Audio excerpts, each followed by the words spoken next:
inland waterways like this estuary here are quite interesting places. Sometimes they deposit material in some place and then they erode from another place, and it sort of all moves around. And you can see here, this is all, at one time, this is estuary sediment. And once upon a time, estuary sediment was being put here, and then something changed, and now the sea's eating underneath it and forming these like cliffs under it. So at the moment, this bit of the salt marsh is shrinking, and there's this like little beach forming under it. But you get down to just anywhere lower than here, and it's all mud. And all along this coastline here, you can see how it's eating away under the salt marsh and replacing it with beach.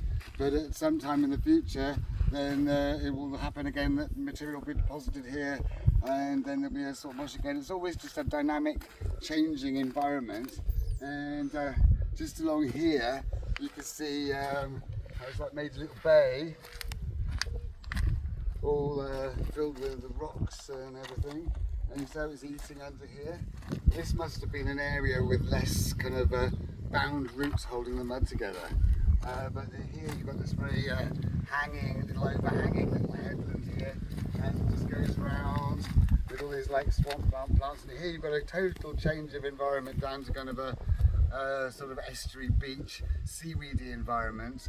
And then up here you've got kind of like a salt marsh. So the sea at high tide is, I think, about there.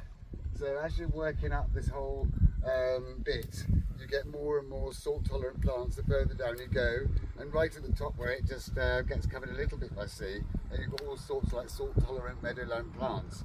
And then right down here you've got plants that don't mind being covered by a few feet of water, and then down here you've got rural marine plants.